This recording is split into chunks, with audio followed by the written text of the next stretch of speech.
નમસ્તે, મારું નામ મન રાદડિયા છે અને આજે હું તમારી સમક્ષ વિજ્ઞાનનો એક પ્રશ્ન લઈને આવ્યો છું, જેનું નિરાકરણ હું સાયન્ટિફિક મેથડ એટલે કે એસએમની પદ્ધતિ દ્વારા લાવીશ. તો પ્રશ્ન એ છે કે પાણી અને દૂધનું મિશ્રણ એ કયા પ્રકારનું મિશ્રણ છે?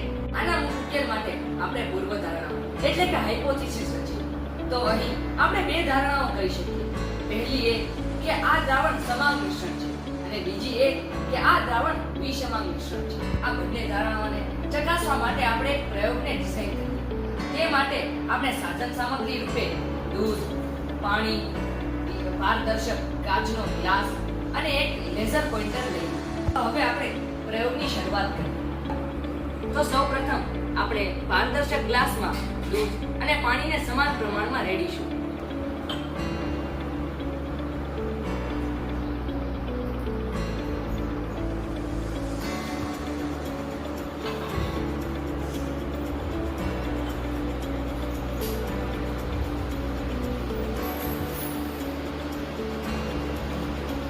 હવે આપણે આ મિશ્રણને સારી રીતે ચમચી દ્વારા હલાવીશું.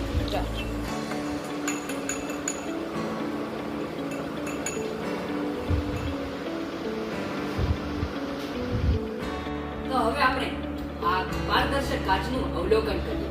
તો આમાં આપણને કોઈ પણ જાતનું વિભાજન જોવા મળતું નથી. હવે આપણે આ મિશ્રણને 10 થી 15 મિનિટ માટે અવ્યવસ્થિત રહેવા દઈએ. 10-15 મિનિટ પછી આપણે જોઈ શકીએ છીએ કે આ મિશ્રણમાં આપણને કોઈ પણ જાતનું વિભાજન જોવા મળતું નથી.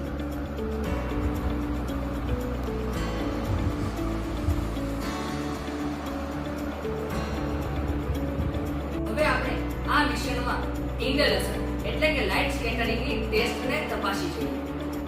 ટિન્ડલ અસરને તપાસવા માટે આપણે આ મિશ્રણને અંધારાવાળા ઓરડામાં લઈ જઈએ. હવે આપણે આ મિશ્રણ પર લેઝર પોઇન્ટર કરીએ. આપણે અવલોકી શકીએ છીએ કે પ્રકાશનું જે કિરણ છે તે આ મિશ્રણમાં સારી રીતે વિખેરાઈ જાય છે.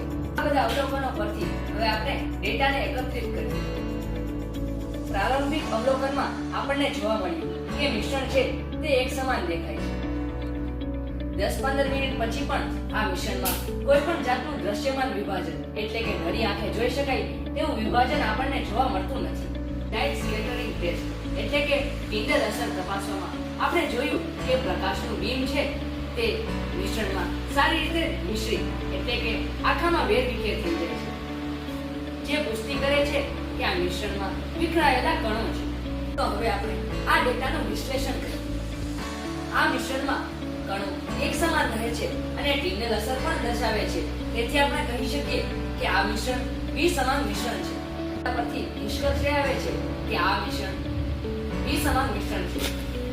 આના પરથી આપણે એ તારણ પર આવી શકીએ કે આ મિશ્રણ વિષમાંગ મિશ્રણ છે, કારણ કે આ મિશ્રણ આપણને એક સમાન દેખાય છે, પરંતુ તેમાં જે કણો રહેલા છે તે પ્રોટીન અને ચરબી રૂપે વિખરાયેલા છે અને ટિન્ડલ અસર છે તે આ વિખરાયેલા કણોની પુષ્ટિ કરે છે.